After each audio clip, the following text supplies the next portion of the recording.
everybody and welcome back to Witchfix. Today I'm looking at book 9 in the Wicca series, or the Sweep series. We never did really get a firm answer on that, by Cate Tiernan, and this book is called Strife, and boy is that indicative of my experience. So I read this book today because it's so short. They're all very short, which is kind of a good thing if you're like me and you're just like lying in the sun with a book and you can read in a couple of hours. It's fine. Now, the previous book, the 8th one in the series, I forget what it was called. I feel like it was called Changeling. I had some issues with, and I had some issues with the one before that as well, and basically with the whole series. But one of my issues with the one before Changeling, I think, and with Changeling as well, was that it was quite predictable, that I saw a lot of the plot twists, inverted quote marks, coming, and that it wasn't really surprising me, and it was taking a long time for the character to like catch up with where I was. So basically what would happen is through the course of the book I would work out what was going on, and then right at the end of the book the main character would finally realise what was going on, and there'd be like a showdown, and then the book would end. And I said we were kind of settling into a pattern, but no more, because the author has shaken things up with a dramatic new story formula. So now the story begins, and then I work out exactly what's going on, and then the book continues for another 200 pages, and then by the end the main character still doesn't know what's going on, leaving me screaming in frustration and throwing my book across the room because I feel like I've just wasted my time. Because the one good thing about a book where you know what's happening is getting to the end and having it confirmed that you were right. And I have been robbed of that tiny amount of pleasure that I could have derived from reading this book. And that has really irked me, and so now we're getting into it. The main plot of this book is around the idea of Morgan being too powerful for her own good, which I've said before is super annoying because it feels like everyone in the books just constantly wants to talk down to her and say that she shouldn't be doing magic, but at the same time they come running to her for help with everything because, oh yeah, she's super powerful. And I feel like in her shoes I would be flipping people off left, right and centre instead of, you know, bowing meekly to their ideas and say, oh, well, use my power however you see fit, but God forbid I use it for myself. The hunt is still on for Morgan's evil birth father, and there's some other stuff popping off as well with Morgan's family life. Basically, it feels like her parents have been kind of absent for the last couple of books, but have now decided to chime back in with, you never come to church with us. Are you not Catholic anymore just because you're a witch? We're going to send you to Catholic school because your grades are slipping because every week you have to save people from an impending disaster and you can't tell us about it. So that's all very Buffy the Vampire Slayer, but with Catholics, I guess. The main plot overarching in the book is that things are happening around Morgan, a circle that she's at, books start flying around, electrics start breaking, things are getting like full on poltergeist, and they think that it's to do with her.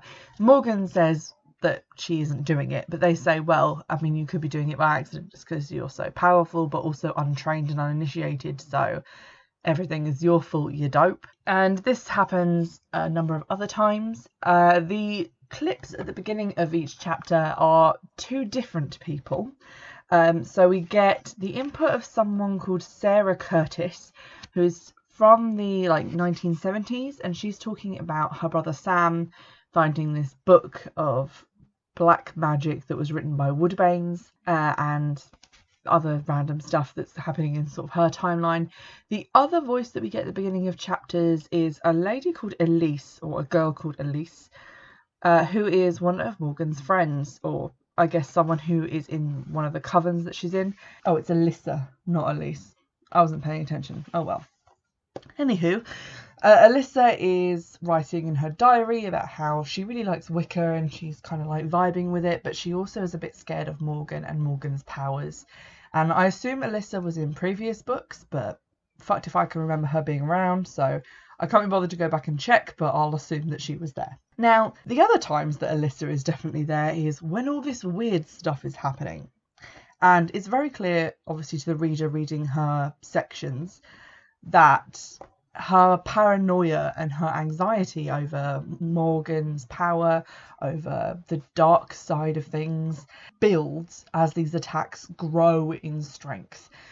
She's always anxious, and whenever she runs into Morgan, these things happen. So she runs into Morgan in the corridor, all of Morgan's stuff explodes out of her locker. She comes over to Morgan's house and sees her doing something witchy, and stuff breaks, and Morgan is levitated up in the air.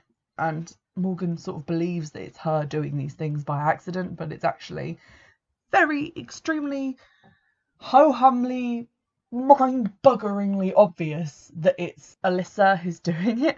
And I can't wrap my head around how no one has worked this out. Like, where did they get their lobotomies? Because I want one now. So basically, that's all that's going on in the book, is Morgan trying to appease her family who are feeling estranged from her, and trying to work out, you know, what's going on. Because a lot of the times when Alyssa shows up, it seems like she doesn't like Morgan very much. Morgan's picking up on that, if nothing else.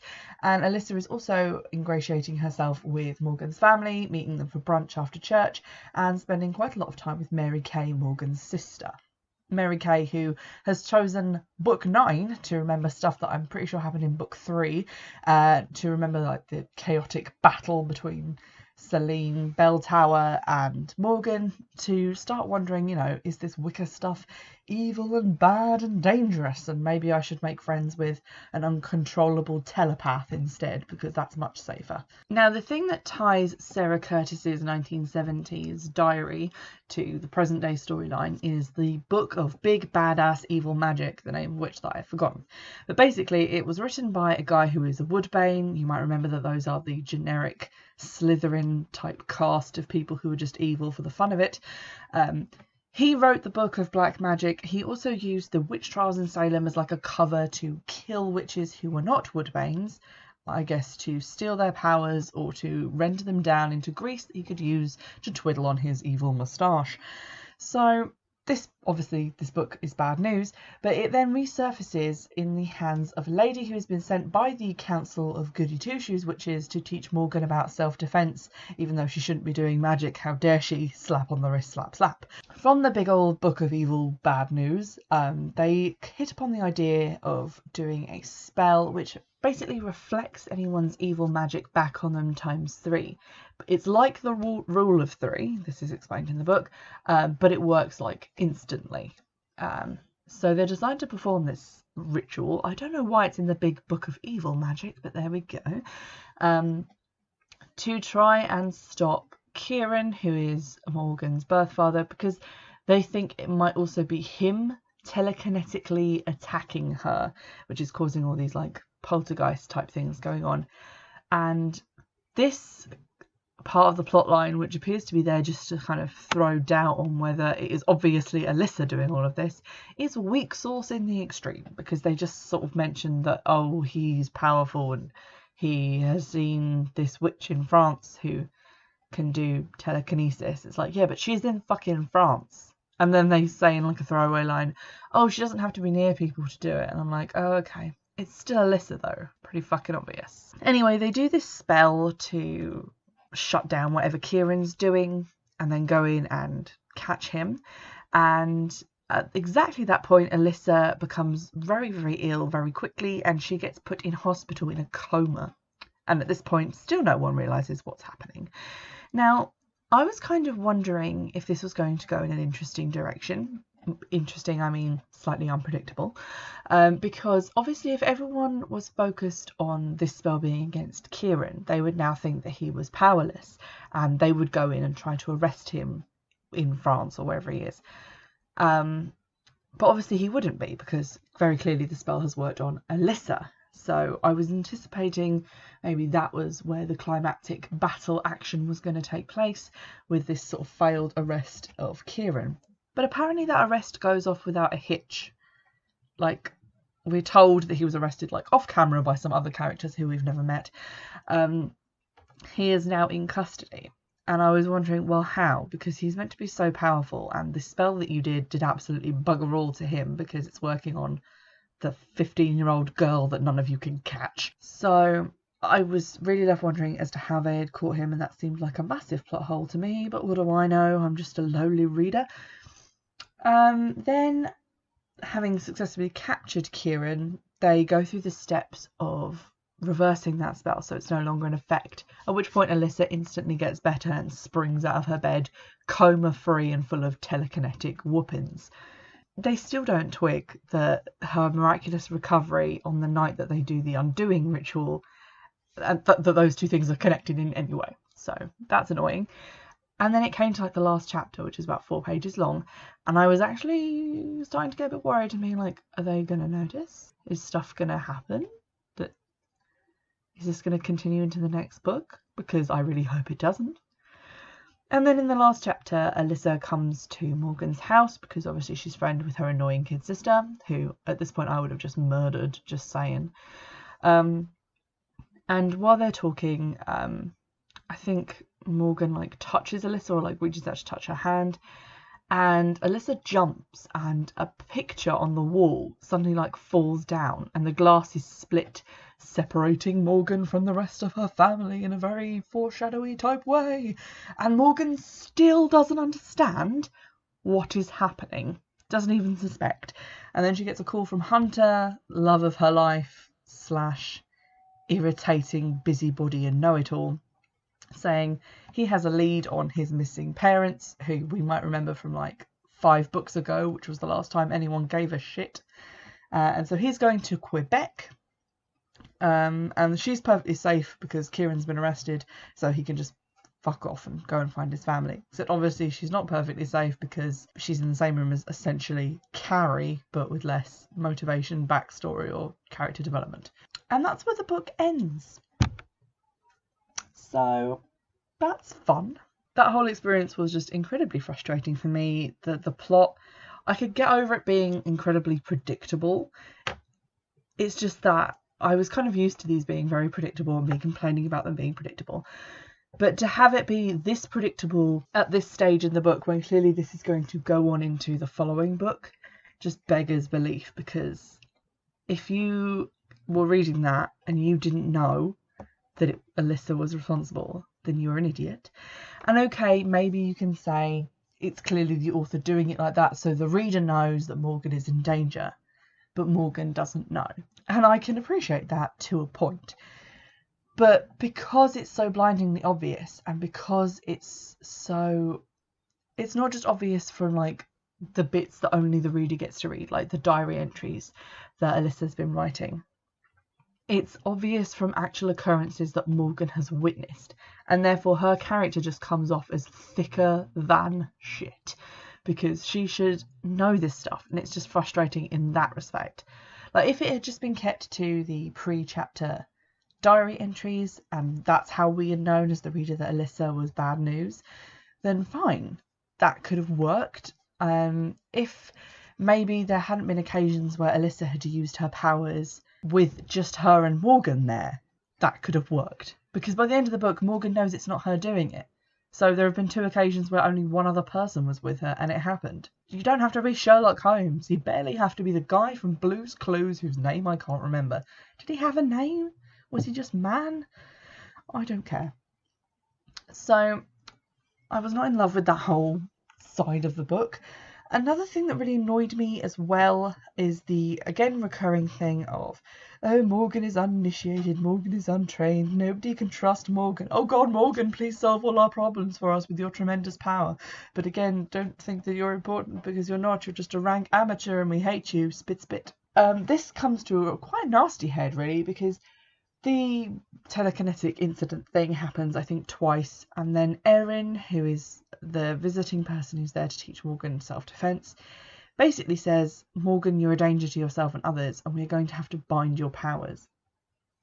And Morgan agrees to this in the space of like one conversation. She doesn't even say, well, I think we should entertain the possibility that it's not me, or say maybe there's like another solution, maybe we can try other avenues, before literally like binding her powers and like her life force to make her incredibly vulnerable and weak. So she allows them to do this to her, and then like a couple of chapters later it gets undone. So there's very little point in it happening. But again, it just gave this weird like undertone, especially to her relationship with Hunter, which I'm not invested in because I'm not a teenage girl. But at the same time, it seems really unhealthy that she kind of defers to him as being an authority on everything, just because he's older than her a little bit, I guess, and he's been raised in a Wiccan family and works for the council. He gets final say on everything. She's like, oh, if Hunter says that we should buy my powers, then that's fine. If Hunter says that I should wear his cast-off clothing and not go outside and not talk to men, then that's fine. If Hunter says I have to live in this coal bunker and eat rat intestines, that's fine. And it's just like, you're being led down a very bad road here. Like, I didn't like Cal when he was her boyfriend because he was obviously such a controlling fucker. And then Hunter came in and I was like, okay, I guess you're better. But really he's not, and I'm starting to wonder if maybe either the author doesn't really know how to characterize these relationships without making them seem really creepy, or Hunter is genuinely creepy, and at some point we're going to find out why. Because at the moment it feels like in the first couple of books there was tremendous pressure on Morgan to put her power behind Cal and Celine's cause, to become a Woodbane, to further their agenda and be evil. But in the same way, the way that Hunter and everyone talks about her makes it seem like she's this kind of incredible well of untapped power that they just want to condition onto their side. Hunter even at one point says that when she's trained, she'll be an incredible asset. What? It's like he's grooming her for the CIA and not like just to work and live in witch culture. It's sort of like the council. I've been picturing it as like the Ministry of Magic from Harry Potter. But the way that Hunter is acting kind of makes me think that it's not some sort of central thing. Like maybe it is actually off to like the far left, in the sense that, in terms of like political alignments, I guess, like you've got the evil Woodbanes like Celine far right, and then you've got far left the council. But are there centrist witches? Are there people who aren't involved in this war? They just kind of want to live like normal lives like normal people, and who don't start dating people just because they want to woo their magic powers to their evil / maybe evil cause. There was a pretty heavy amount of drama in this book, I will give it that. It definitely upped it from the previous two books had been quite boring. This had quite a lot going on, due mostly to the return to the kind of high school formula, because we had all the tension from Morgan's parents suddenly being like, if you don't get your grades up, you're going to Catholic school, bitch. And her being, well, I'm not even Catholic, so suck on that. That is not a direct quote. She's not that interesting. But then also, obviously, her failing at school. Some of the stuff going on with her friends, which, again, never really came to anything. But the wearing of her relationship with her sister because of, obviously, witchcraft coming between them. That was pretty interesting. That kind of spiced the plot up a little bit. It's still kind of unclear where we stand on that. And maybe if they had a conversation, then that would all be resolved. But they don't really talk about anything. Like, you know the sister is mad at her because she doesn't let her drive her to school. But then when she's apparently feeling less mad, she does accept rides from her, but they don't really talk during that. And it doesn't seem like Morgan's making any effort to explain to her what Wicca actually is, or what it is in this weird book universe. She just keeps saying like, oh, well, it's not evil and dark and dangerous. It's just like part of my soul, part of my spirit, and I've inherited it from my birth mother, and it's all just great, man. And it's like, well, that's great, but Mary Kay literally saw like demons attacking you, so maybe you could be just a smidge more convincing. I obviously do realise, and I don't want you to think that I don't, know that these books are for like young adults, teenagers, and to a certain extent I am holding them to like, I guess, a high standard in terms of I expect them to actually make sense and have good writing. But here's the thing, if I was a teenager and I read this, like if I was me as a teenager and I read these, I would be annoyed, because this isn't really the kind of stuff that you have to have a degree or 2 degrees, just to blow my own horn, in creative writing to understand why this doesn't work. Like, if you read these, you might not know the words to describe what was putting you off. You might not be able to describe it. But I honestly think that anyone who read this series and read this book after reading the previous ones would be equally as frustrated as I am right now, and that's what really gets me. Because if I feel like it's just me who doesn't like a book, then that's just like my opinion, that's fine. Well, not fine, but like that's the experience I had with it. Maybe I can see how other people can enjoy that specific kind of book, even if I don't. These I just struggle with because I'm like, who is enjoying these? I mean, you could say the same kind of teens who liked Twilight and things like that, and I never wanted to say this, but at least Twilight was kind of consistent, and there were only like 4 books of that. This is 15 books, and at least I remember being when I read the first book of that, which was, I was like older than I should have been when I read that, but well, I digress. Reading like Twilight, the first book, there's at least some surprising plot elements in there that you don't guess straight away, and these are just, I don't know if they're trying to fail at subterfuge, but it's just not happening. I don't get it. This was book 9, so I still have 6 books left to go in the series. I've just ordered the last 3. Hopefully they're now winging their way to me, and should the good weather hold, by the time I finish the series, hopefully in the next week, I will at least have a good tan. But aside from that, I mean, there is something kind of vaguely kind of schlocky and teen drama-y about it that I do find entertaining. But then I get to the end of the book and then it frustrates me horribly.